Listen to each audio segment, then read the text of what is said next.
प्रेम से बोलिए जय चंद्रदेव।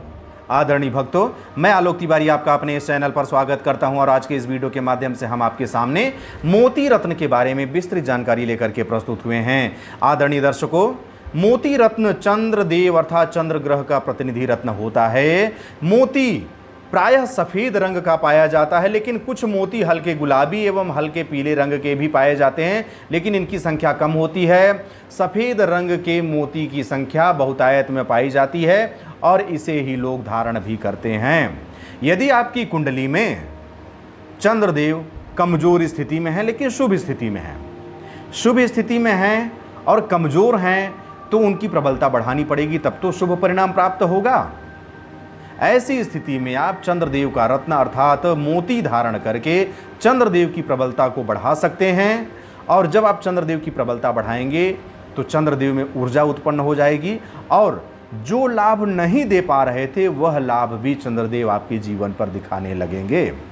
इसलिए जब भी आपकी कुंडली में चंद्रदेव शुभ स्थिति में हो लेकिन निर्बल हों, अंशात्मक रूप से कमजोर हों, सूर्य से अस्त हों, ऐसी स्थिति में आप मोती अवश्य धारण करें। मोती सदैव चांदी के साथ जड़ित कराया जाता है और किनारे की उंगली अर्थात कनिष्ठा उंगली लिटिल फिंगर में धारण किया जाता है। यदि आप मोती धारण करने जा रहे हैं तो आपको एक बात और ध्यान रखना होगा कि मोती एक जैवी रत्न है और जैवी रत्न कुछ दिनों के बाद खराब हो जाता है। उसकी एक निश्चित अवधि होती है जिसके बाद आपको उस रत्न को बदल देना चाहिए, नया रत्न धारण कर लेना चाहिए। मोती 2 वर्ष 2 माह के बाद खराब हो जाता है, फिर उसे जागृत करने के बाद भी वह जागृत नहीं होता है। इसलिए प्रत्येक 2 वर्ष 2 माह के बाद आपको मोती रत्न बदल देना चाहिए। अब बात होती है कि मोती ओरिजिनल कैसा होता है। मोती की ओरिजिनलिटी, उसकी शुद्धता की माप क्या होती है, आइए उसके बारे में भी विस्तार पूर्वक देख लेते हैं। आप जब भी मोती रत्न खरीदें तो लैब रिपोर्ट के साथ खरीदें। यदि बिना लैब रिपोर्ट के आपको कोई मोती रत्न दे देता है तो आप उसे बिल्कुल भी ना लें। कितना भी विश्वास दिलाया जाए कि यह शुद्ध है, आप उसके ऊपर विश्वास ना करें जब तक आपके सामने लैब रिपोर्ट ना आ जाए। जब आपके सामने लैब रिपोर्ट आएगा तो उसमें 4 चीज़ें अंकित की हुई प्राप्त होंगी। पहला रासायनिक सूत्र, दूसरा घनत्व जिसे स्पेसिफिक ग्रेविटी कहा जाता है, तीसरा अपवर्तन जिसे रिफ्रैक्टिव इंडेक्स कहा जाता है और चौथा कठोरता जिसे हार्डनेस कहा जाता है। मोती का रासायनिक सूत्र CaCO3 है। घनत्व अर्थात स्पेसिफिक ग्रेविटी 2.60 से लेकर के 2.85 के मध्य होना चाहिए। अपवर्तन अर्थात रिफ्रैक्टिव इंडेक्स 1.52 से लेकर के 1.66 होना चाहिए। कठोरता 2.5 से 4.5 तक होना चाहिए।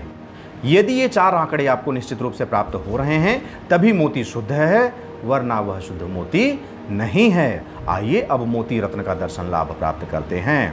प्रस्तुत है आपके सामने मोती की अंगूठी जो कि पैक है। इसे खोलकर आपके सामने दिखाया जाएगा। मोती की अंगूठी पैकेट से खुल गई है। आप देख पा रहे हैं शुद्ध चांदी से निर्मित मोती की अत्यंत सुंदर अंगूठी जो कि बहुत ही सुंदर दिखाई दे रहा है। आप देख पा रहे हैं कितना सुंदर अंगूठी बना हुआ है, पीछे से खुला हुआ है। इसी से रश्मियां हमारे शरीर में प्रवेश करती हैं। इस अंगूठी में जहां पर मोती जड़ा हुआ है उसका निचला हिस्सा खुला है। यह इसलिए खुला रहता है कि जब आप अपनी उंगली में इसे धारण करें तो रत्न का निचला हिस्सा आपकी उंगली में स्पर्श होना चाहिए, क्योंकि इसी से रश्मियां पार होती हुई आपके शरीर में प्रवेश करती हैं। बहुत ही सुंदर अंगूठी आपके सामने प्रस्तुत किया जा रहा है। आप देख पा रहे हैं बहुत ही सुंदर अंगूठी। यदि यह अंगूठी आप प्राप्त करना चाहते हैं तो हमसे एक बार अवश्य संपर्क करें। इस तरह से आपने मोती रत्न का दर्शन लाभ प्राप्त किया। यदि आपकी कुंडली में भी मोती रत्न धारण करना बताया गया है, किसी योग्य ज्योतिषाचार्य ने आपको मोती रत्न धारण करने का सुझाव दिया है, तो आप ओरिजिनल मोती ही खरीदिए। यदि आप शुद्ध ओरिजिनल मोती प्राप्त करना चाहते हैं तो हमसे संपर्क करें। लैब रिपोर्ट के साथ आपके सामने ओरिजिनल मोती प्रस्तुत की जाएगी, आपके घर तक पहुंचवाया जाएगा। लेकिन आपको एक बात बता दें कि कोई भी रत्न सुप्तावस्था में होता है, सोए हुए अवस्था में होता है। यदि आप मोती धारण करने जा रहे हैं तो सबसे पहले उसे जागृत करना होगा, तभी उसका समुचित लाभ आपको प्राप्त हो पाएगा। क्योंकि मोती भी सुप्तावस्था में होता है, जब तक उसे जगाएंगे नहीं, जागृत नहीं करेंगे, वह काम नहीं करेगा।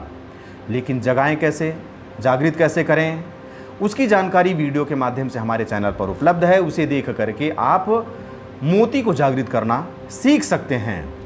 उसके बाद भी यदि आप जागृत नहीं कर पा रहे हैं तो हमें बताइए, हम आपके घर तक जागृत किया हुआ रत्न पहुंचवा देंगे। आपको सिर्फ धारण करना होगा। लेकिन दूसरी तरफ एक बात और बता देना चाहते हैं कि रत्न जागृत करने के बाद उसकी अंगूठी या लॉकेट नहीं बनवाया जा सकता। जागृत करने के पहले ही चाहे अंगूठी बनवाएं, चाहे लॉकेट बनवाएं, बनवा लें। यदि हमसे जागृत करवाना चाहते हैं तो उसके पहले आपको लॉकेट या अंगूठी बनवानी होगी, और हमारे पास बनाने की भी सुविधा उपलब्ध है। आप अपनी उंगली का माप हमें भेज दीजिए, हम अंगूठी बनाकर जागृत करके डाक के माध्यम से आपके घर तक पहुंचवा देंगे। इस तरह से इस वीडियो के माध्यम से आपके सामने मोती रत्न के बारे में विस्तृत जानकारी प्रस्तुत की गई। मैं आशा करता हूं कि यह जानकारी आपको पसंद आई होगी। यदि यह जानकारी आपको पसंद आई हो तो मुझे कमेंट बॉक्स में लिख करके अवश्य बताइएगा। साथ ही साथ इस वीडियो को अधिक से अधिक लोगों तक शेयर कीजिए, जिससे कि मोती रत्न के बारे में, इसकी शुद्धता के बारे में सभी लोगों को जानकारी प्राप्त हो सके। अब मुझे आगे दीजिए, मिलते हैं अगले वीडियो पर मूंगा के बारे में विस्तृत जानकारी लेकर के। तब तक के लिए जय हिंद, जय भारत, बम बम भोलेनाथ की जय।